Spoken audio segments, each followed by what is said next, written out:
Hello and welcome to the first Bath Book Bash, a virtual book festival in Maine. I am a Maine author. My name is Julie Falatko and I'm going to talk to you today about writing. I'm Cosmo, Julie's dog. I'm helping. We are, as you know, in a bit of a weird time right now, and that sometimes can make creativity difficult and can make writing difficult.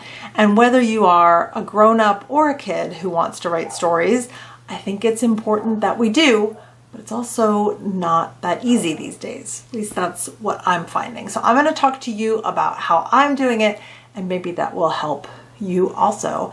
I think it's important that if you want to write stories, you do write stories. I think stories help us make sense of the world. So here's what I'm going to tell you to do. It's going to be a small thing because I think these days we have to write small in order to make big stories later.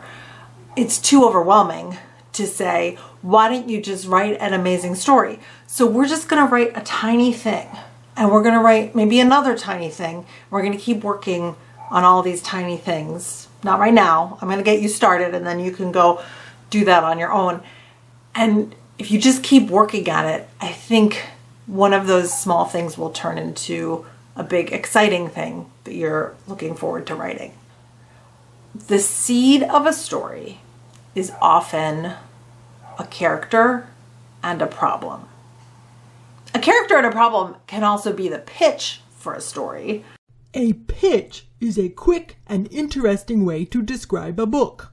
You can say, an alligator has his day narrated wrong by the narrator of the story he's apparently in. So the character is the alligator, and the problem is that the narrator is narrating his day wrong. The pitch is what makes readers want to read a book, but it's also what makes you want to write a book, right? So if the pitch is, there's a dog, who cares? That's not very compelling. What? Dogs are very compelling.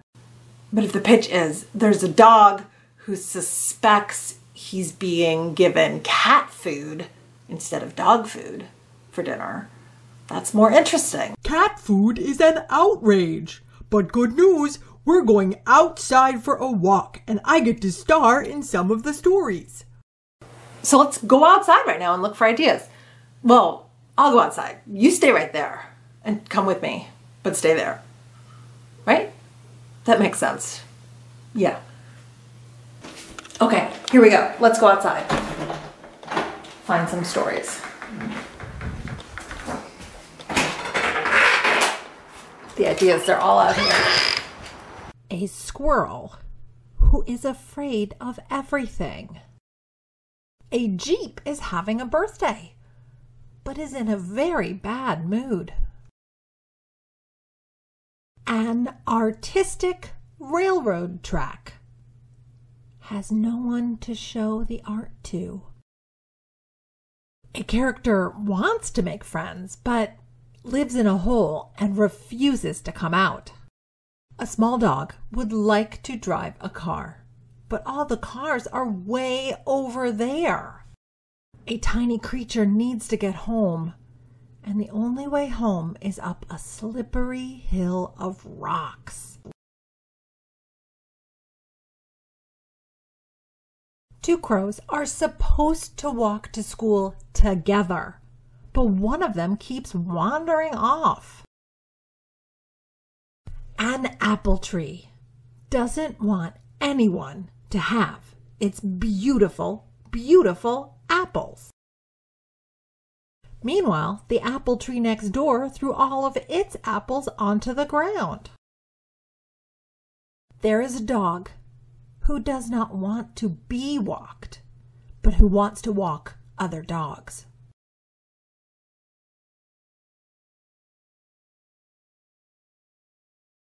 I think we've got lots of great ideas. Let's head on back. I tend to write about animals and inanimate objects, but if you're somebody who wants to write about people, you can do that too. And I know Like right now, you shouldn't really go outside and be around a lot of people. You can look at people from afar, or you can, when I imagine the problem that an apple tree is having, I'm putting human characteristics on that apple tree. I'm giving that apple tree a human's problem. You could also give a human an apple tree's problem, right? You could say there's a human child who has something that she doesn't want to give up. What is it? I don't know. Maybe it's cookies. Maybe it's pencils. Maybe it's feelings. I don't know. But what you are doing, what I'm doing, what we're all doing is just writing about the human experience, writing about you. As a writer, you remember what it's like to have trouble, to have problems, and then you put those same feelings and emotions and problem-solving skills, you give those to apple trees and squirrels and railroad ties. That's what writing a story is. So write down a whole bunch of characters. Think about what their problems are. The resolution to their problems, the solving of their problems, that's your plot. What you want to do next is think about which of those characters you like the best, which one is sticky in your brain, and then ask why. Ask, why are they having this problem? Why are they acting this way about the problem? Why is their world like this? And then maybe give them some more problems? Maybe not. No more problems. I'm still terrified about that cat food problem you came up with earlier. Listen, right now we're by ourselves so much and thinking so much. And there are a lot of big, scary things to think about. And it can make it really hard to be creative and to get your story out, especially to get your story out without thinking, this is terrible. That's normal in any time. Just keep writing, and also keep writing even when it gets uncomfortable. I know that sometimes it can be hard to get the story down and to make it good. And your first reaction might be to look at a screen, to get some feedback from the TV or a show or social media or whatever. But you need to sit with yourself and your words, even if it's uncomfortable, especially if it's a little bit uncomfortable to just sit there and think with your head, because that's the way that the story comes to you. It doesn't come to you if you are watching a TV show, usually. Sometimes it does, but not usually. It's the hard truths that I'm giving you. I feel bad about it, but it's the way it is. I guess I'm trying to say that the world is distracting all the time, but especially now. And you're going to get distracted by it, but it's up to you to get distracted by your writing and focus on your writing and give your characters, I was going to say give your characters the chance to live, but that sounds kind of dramatic. I think you know what I mean. Don't be distracted. Work on your writing. There, see, it's easy. It is easy. I wrote 6 books this morning. Be kind to yourself. This is hard. It's hard for all of us. But gosh, it's super hard for the ideas that want to be written and we're not writing them down.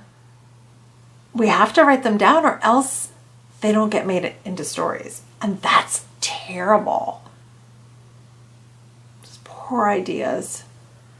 It's up to you to save the ideas, to let them live. You and like a pencil, I guess, on a piece of paper or one of those little index cards.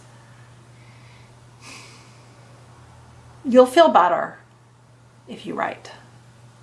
I'll feel better if you write. Otherwise, why am I making this video? all you need to do right now is keep writing down these small ideas until one of them turns into a bigger idea. Ideas like to be written down. Your brain likes to know that it's creating. So if you keep writing down the ideas that it has, it'll give you more ideas. And eventually one of those will want to be a bigger idea. You should honor that and write it down. Remember that you don't have to write it all at once. You can write a sentence a day or a word a day. Sometimes I do that. You can write it all at once if it comes to you all at once. Remember that stories come to you in different ways, and that right now you should give yourself time. Don't rush a story.